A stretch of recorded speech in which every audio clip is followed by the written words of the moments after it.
क्या आप इस विजन चार्ट से अवगत हैं? ये वो चार्ट है जिसमें आपको विजन का टेस्ट कराया जाता है और आप में से कई इस टेस्ट से होकर जरूर गुजरे होंगे।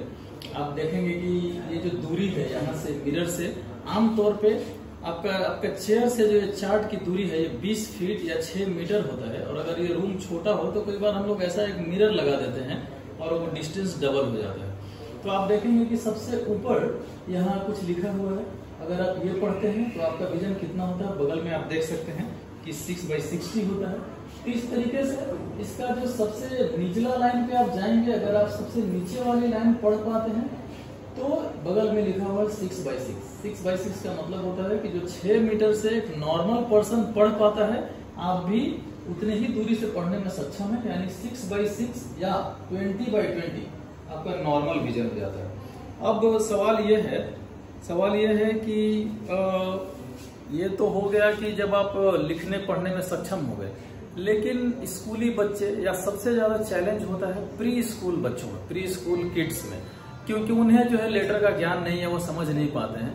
तो क्या प्री स्कूल बच्चों को ये विजन टेस्ट कराना जरूरी है या नहीं? मैं कहूँगा बेहद जरूरी है, लेकिन वो लेटर पहचानते नहीं, तो उसके लिए कुछ अलग तरह की व्यवस्था की गई है। आप जरा फिर से वहां पे दिखाएं।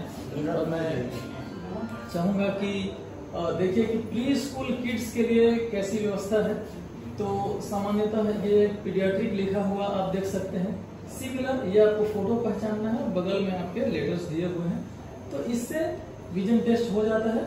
और यहाँ भी उसी तरीके का व्यवस्था है कि अगर आप अंतिम लाइन तक देखेंगे तो आपको विजन नॉर्मल है, आप नॉर्मल है, ये टेस्ट हो जाता है। तो ये चीजें बड़ी महत्वपूर्ण है कि प्री स्कूल किड्स में भी जब भी आप अपने पीडियाट्रिशियन के पास, अपने बच्चे के डॉक्टर के पास जाएं, तो जरूर से ये विजन टेस्ट उनकी होनी चाहिए। अगर वहां नहीं होता है तो आपको भी एक चीज देखने की जरूरत है कि अब आप कैसे समझेंगे कि आपका बच्चा कम देख रहा है। तो उसके कुछ लक्षण हैं, जैसे कि कुछ बच्चे लगातार अगर अपने आंखों को मलते रहें, रगड़ते रहें, फ्रीक्वेंट आई रबिंग जिसको बोलते हैं, या फिर अगर आप देखें कि बच्चा अगर टेलीविजन देख रहा है तो बहुत ज्यादा सटकर देख रहा है, कोई चीज फोटो देख रहा है बिल्कुल तस्वीर के पास जाकर देखता है, तो आपको एक आप इशारा है, ये आप समझ सकते हैं कि इसको विजन टेस्ट की जरूरत है।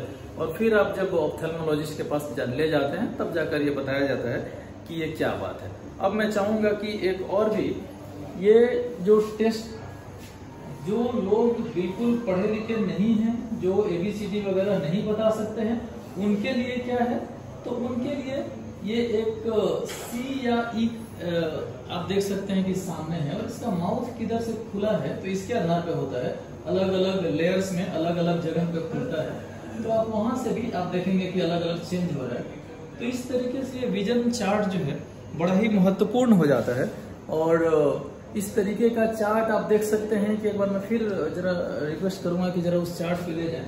आप देखेंगे कि हर तरीके के लोगों के लिए यहाँ ख्याल रखा गया है। आप देखेंगे कि अगर बच्चों को एनिमल्स में इंटरेस्ट है तो आप देख सकते हैं कि इस टाइप का एनिमल्स के फोटो चेंज होंगे और आपको फिर बताना है कि क्या है।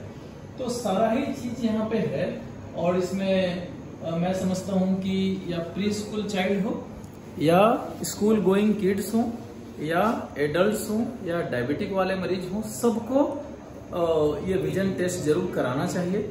और मेरे यहाँ पे असिस्टेंट हैं, बड़ा शानदार इसमें निपुण है, अनिल जी, मैं बहुत बहुत धन्यवाद करता हूँ कि आपने इस तरीके का कवरेज किया। Thank you very much.